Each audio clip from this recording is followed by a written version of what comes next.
Bab 3145. Diskusi kedua tetua. Setelah perkenalan singkat oleh pria tua berambut abu-abu, orang tua galaksi juga sedikit terkejut. Erikin tampaknya sedikit berbakat bagi dia pada saat itu, jadi dia dengan sengaja mengucapkan beberapa patah kata lagi kepadanya.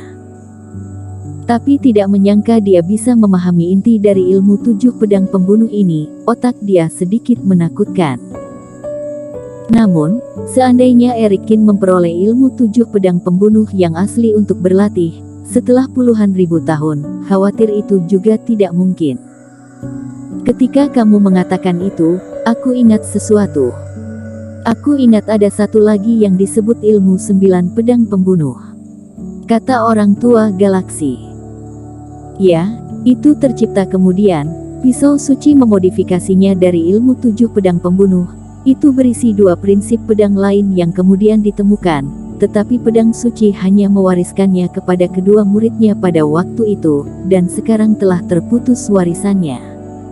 Pria tua berambut abu-abu menggelengkan kepalanya. Tetua Sing, anak ini memiliki beberapa keterampilan.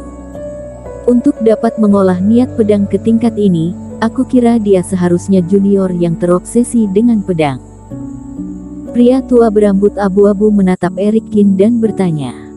Maniak pedang. Mulut orang tua galaksi berkedut beberapa kali. Memang benar, ketika dia benar-benar bosan, dia menonton tembakan Erikin, atau dengan kata lain, dia memata-matai tembakan kultivator di setiap kapal bintang.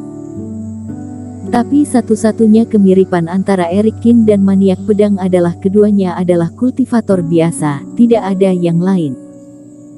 Jurusannya pasti jalan api suci, kalau dihitung senjata pasti teknik pedang. Sudah aku bilang. Apa-apaan? Dia adalah kultivator pedang dan kultivator api suci. Apakah kamu mempermainkanku? Mata pria tua berambut abu-abu melebar dan dia hampir menggigit lidahnya. Untuk apa aku bercanda? Tepatnya, 3 hari yang lalu, aku melihatnya melakukan teknik pedang ini untuk pertama kalinya. Dia hanya membuat satu tebasan. Orang tua galaksi melambai-lambaikan tangannya. Di atas tirai tipis di depan mereka berdua, gambaran itu mengalir dengan cepat, seolah-olah waktu terbalik. Segera pun muncul adegan di mana Erikin menebas pedang untuk pertama kalinya. Menyaksikan tebasan kikuk Erikin, mata pria tua berambut abu-abu hampir melotot, dan dia terdiam cukup lama. Jelas, Erikin benar-benar tidak tahu apa-apa saat itu. Kecuali Erikin sengaja berpura-pura bodoh, tapi di kapal bintang, apa gunanya berpura-pura? Selama lebih dari 3 hari, orang ini telah menguasai ilmu 7 pedang pembunuh yang tidak dapat dikenali, dan juga telah menemukan kembali sumber energi yang lengkap. Kejeniusan macam apa anak ini? Pria tua berambut abu-abu tercengang. Bahkan pada zaman kuno, dengan menyuruh pejuang kebanggaan zaman kuno mempraktikkan ilmu 7 pedang pembunuh versi pedang suci yang asli pun mustahil berhasil dalam 3 hari.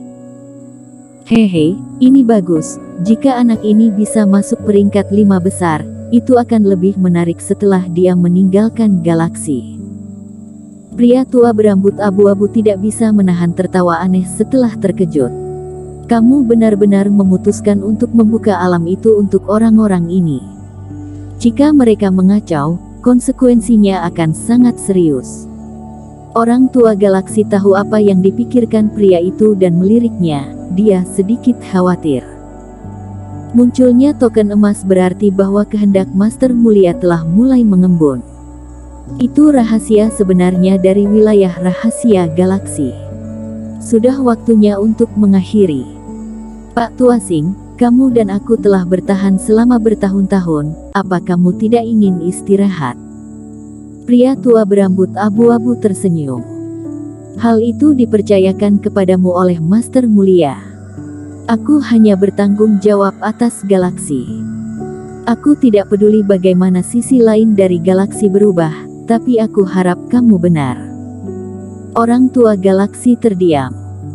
Jangan khawatir, Kali ini aku sudah menyelidiki beberapa pejuang kebanggaan.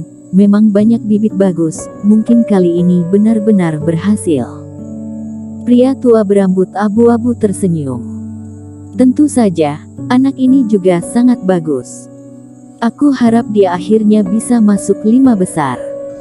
Jika Erikin akhirnya dapat menempati posisi itu, dia mungkin memiliki peluang besar. Sialan, aku hampir melupakannya hanya dari apa yang kamu katakan di sini. Orang tua galaksi cemberut dan melihat di balik tirai tipis itu, Erikin masih membombardir Dan Lennon Ganar, kelopak matanya melompat.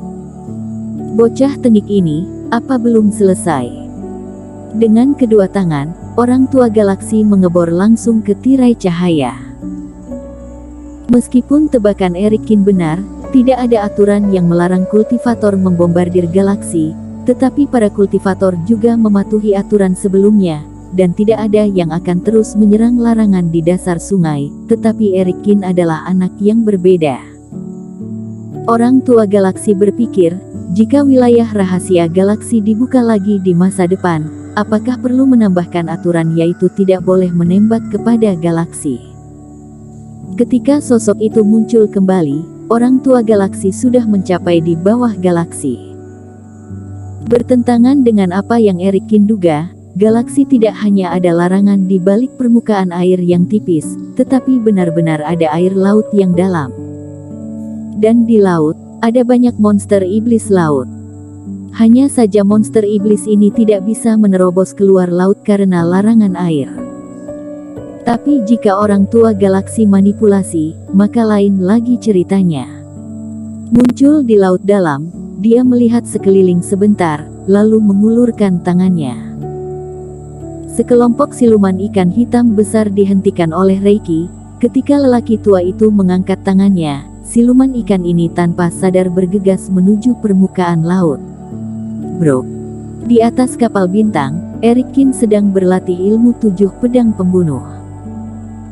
Ketika 7 cahaya habis, kekuatan serangan balik yang dia terima membuat kekuatannya sangat berkurang dan hanya sejumlah kecil sinar pedang yang tidak dapat sepenuhnya dilepaskan, yang menyebabkan beberapa dampak ini. Tapi aura ini bagi tubuh Taois dia hampir seperti gigitan nyamuk. Di galaksi, dengan bantuan Reiki langit dan bumi yang kaya di sekitar, ditambah tebasan pisau ke dalam air, efek umpan balik pun terbentuk. Dalam proses ini, Erikin juga mendapat banyak keuntungan. Namun pada saat tertentu, Erikin tiba-tiba merasa ada yang tidak beres dengan percikan permukaan air tempat pedang itu jatuh. Saat ombak sedang menggulung, dia sedikit tercengang ketika melihat seekor ikan siluman besar tiba-tiba muncul dari bagian bawah air yang bergelombang. Monster iblis ini terlihat seperti ikan, tetapi dia membengkak berkali-kali, dan seluruh tubuhnya berkilau dengan sisik, mulutnya yang terbuka seperti lubang hitam, dan duri tajam yang tak terhitung jumlahnya dapat terlihat. Bagaimana situasinya? Erikin sedikit terkejut. Dan siluman ikan ini sangat cepat, mulut besar itu langsung menghampiri Erikin dan menelan sosoknya. Sialan, apa aku menerobos ke tempat percobaan lagi? Teman seiman Qin tertelan. Di kapal bintang, semua orang terkejut pada saat ini. Ketika kapal bintang melaju ke tempat-tempat berbahaya tertentu, biasanya ada pertanda tertentu. Erikin adalah pemilik kapal bintang, dia memiliki token di tangannya, bagaimana mungkin dia tidak menyadarinya? Adapun apakah akan ada ujian mendadak, ini belum pernah terjadi di wilayah rahasia galaksi selama ribuan tahun. Pada saat ini, Finola Su, yang bertanggung jawab atas kapal, juga mengangkat alisnya.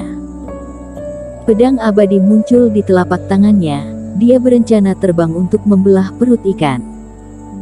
Finola, semuanya, aku baik-baik saja. Namun tak lama kemudian, suara Erikin terdengar di langit. Bukan di siluman ikan ini, tapi di kehampaan di balik siluman ikan. Sosok Erikin muncul, dan dia juga sedikit terkejut.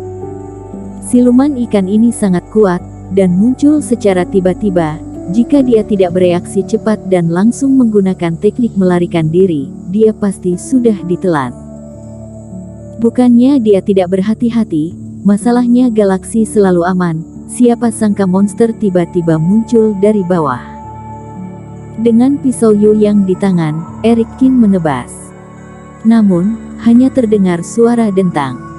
Bersambung.